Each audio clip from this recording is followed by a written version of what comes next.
you are more vulnerable to COVID-19 if you are old or if you have an underlying condition. So, for example, diabetes or severe asthma, or cancer, or numerous things. And that on a practical level is important to know, because we know who we need to cocoon, who we need to sort of take extra measures so that they don't catch the illness. But there are certain, elements of the media who now think that this should be something we take on board as a moral question, to suggest that these people's lives aren't quite as valuable because they would have died anyway. This was sort of pushed quite explicitly by people like Andrew Neil and Toby Young last weekend. It was then taken on by Sky and most recently by the BBC. I'm going to run you through a clip and a tweet thread. So the first is from Sky News last weekend. They're talking about how we should interpret the death toll from COVID-19. So let's take those 20,000 predicted deaths from coronavirus. Now, one of the government's key advisors hazarded a guess this week that between half and 2/3 of those dying would probably have done so soon anyway. So do the maths and deduct those from the predicted deaths, and you're left with somewhere between 6,667 and 10,000 deaths that can be attributed directly to the virus. Deduct those from the total deaths, I think, is quite a sinister phrase. I want to go now to a BBC thread from yesterday. They are, of course, the organisation where most people get their news. They lead on how we should talk about national crises. So we'll get up this thread now. News of more and more deaths is worrying for people across the UK. It's also tragic for the families of those involved. But what do the figures really tell us? It's from BBC News. Deaths being reported daily are hospital cases where a person dies with the coronavirus infection in their body. But is the virus causing the death? It could be a major cause, a contributory factor, or simply present when they die of something else. Most people who die with coronavirus have underlying health conditions which can be more of a factor. There are, however, cases including health workers and a 13-year-old boy from London who died with no known underlying conditions. 500,000 people could have died by August in the UK if no action was taken. Now it's hoped social distancing will limit deaths to 20,000. But that doesn't mean 480,000 lives are being saved. Many people who die from COVID-19 would have died anyway. In the UK, nearly 10% of people aged 80 or over will die in the next year. The risk of them dying if infected from coronavirus is almost exactly the same. That does not mean there will be no deaths, but there will be a substantial overlap. Why I think this is a real problem is, one, just because someone has underlying conditions doesn't mean we shouldn't value their life. I mean, this is really new. This is a new entry to political discourse in this country, which I really think takes us back a few steps in terms of compassion and humanity for us to say, well, I mean, they had an underlying condition anyway. Is it really worth us taking a hit of a couple percentage points to GDP to save these people who are sick anyway? I think that's not a particularly healthy way for us to think about the consequences of policy decisions. But at the same time, what they're not saying is that even if you were, and there will be some cases, especially with people who are very old, where the chances of them dying later in the year were quite high anyway. Now, the difference is, if they died, from a natural cause, maybe that they got late stage cancer or whatever, then they would have died in hospital potentially, but their family would have been able to be there, sit with them. They'd have been able to have a funeral where anyone who was, close to them would be able to attend. They'd be able to have a proper send-off. If they die from COVID-19, one, if they've got pre-existing conditions, that means they're less likely to get the ventilator anyway. So they could die, in severe pain, struggling for breath. If they die, or wherever they die, be it hospital or in a care home, their family is not going to be able to visit them. So they're going to die alone. They're going to die alone. They're going to die in pain. And then when their funeral happens, the only people who are going to be able to attend are the closest members of their family because of, infection control. So this isn't just a case of like, oh, they would have died anyway. Does it really matter? What's the difference if they die from COVID-19 or they die from cancer? Well, the difference is it's someone dying alone and in a great degree of pain, or someone dying when they naturally should do with their family around them.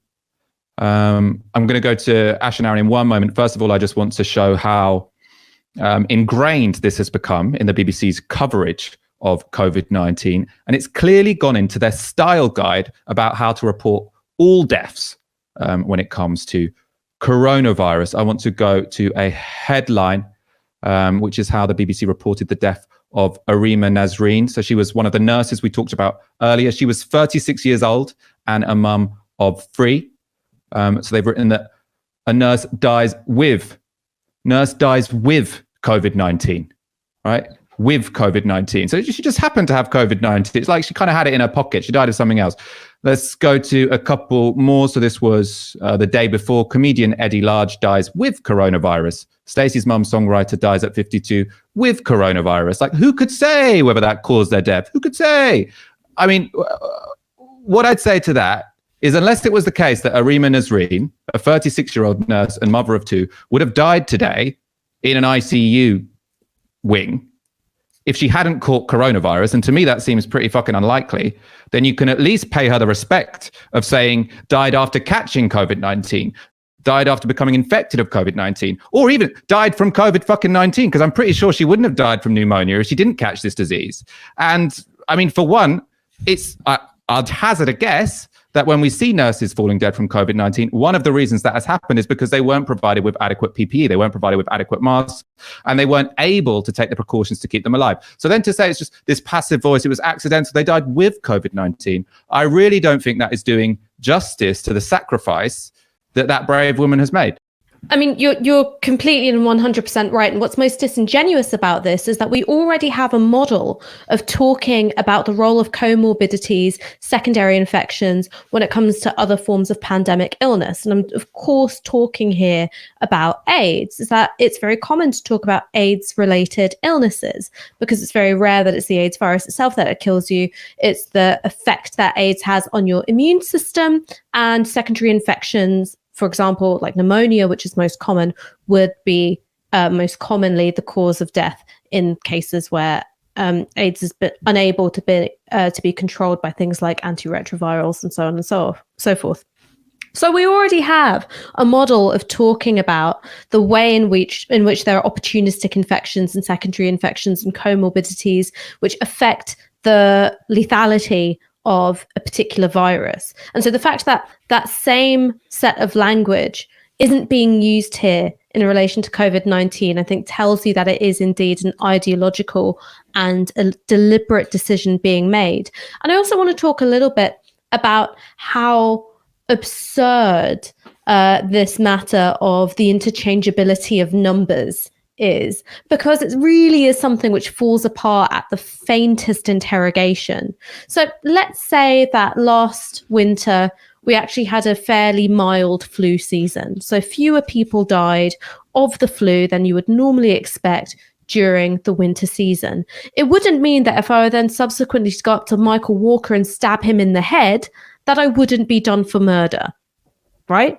Simply because, well, we will lighten the numbers in this regard. Therefore, one more death, in the government's books won't really make that much of a difference. Therefore, this death doesn't matter, right? That's not how it works. Can you imagine standing up in court and say, yeah, I stabbed him, but he had diabetes. So is it really that bad? Arguing. That's essentially what they're arguing, is that the presence of either comorbidities or being older makes your life of lesser value. Now, we don't even have voluntary euthanasia in this country because we do think that there is a principle in the law of the sanctity of life and that there is an overriding imperative to preserve it no matter what the circumstances in cases of old age or illness. We don't even have consensual voluntary euthanasia. So this idea that suddenly, well, death was coming anyway, it was kind of inevitable, therefore the under-equipped hospital won't be seen as a causal factor. The fact that we didn't go on a lockdown when many other European countries and our neighbors were on lockdown, that won't be considered a factor. The fact that there wasn't testing. So I didn't know whether or not my grandmother's carer had COVID-19 and therefore could have passed it on to her when helping her do her shopping or helping her in the bath. No, that won't be considered a factor because numbers are interchangeable. It's completely insane. And what's most disgusting about this is that, in legacy media outlets, they really are constantly just in love with their own sense of mystique, in love with their own status, in love with their own titles. I've never met a group of people who were more addicted to getting high off the smell of their own farts. They really have a hugely inflated sense of self. And one of those things that they talk about is, the grandeur and the calling of journalism to tell stories that need to be told, to tell hard truths and hold the powerful to account. In this case, at the faintest, drop of a hat, they're going around spinning lines which are considered to be too distasteful for the government to utter and say, no, well, actually, these lives of disabled people, people with underlying illnesses and the elderly are worth less. How disgusting is that? Yeah, there's a few things I want to sort of pick up here. So the first is, imagine if there was a terrorist attack at an elderly nursing home, a care home for the elderly, or for hospice, people who may be in the final months of their lives, and a terrorist attack happened there, hundreds of people died. Would the media go, well, they were going to die anyway? Well, the median age was 80. On average, they were going to last 8 months, 10 months. Of course they wouldn't. Or can you imagine if in Iran or China or Russia, countries that generally speaking our political class, for better or worse, you might agree, disagree, don't like. Can you imagine if they were reporting in Iran? Well, lots of people are dying in Iran, but most of them are over 80. So that means that actually there's not as many, years as one might think. These aren't really people. I mean, it's obviously nonsensical. And when I look at that video, that excerpt we had from Sky News, first of all, 20,000 deaths was presented as a best case scenario. That's the first thing.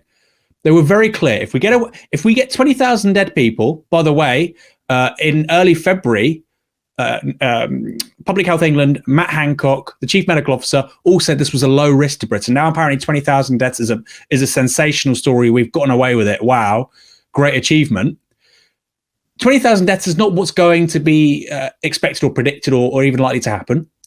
20,000 is best case scenario. And then he's dividing the 20,000 saying, well, this, as if it's already happened. Okay, what if it's 100,000? What if it's 200,000? So repeating lines from state agencies, actually misreporting them and then putting them and casting them in such a favourable light for the government.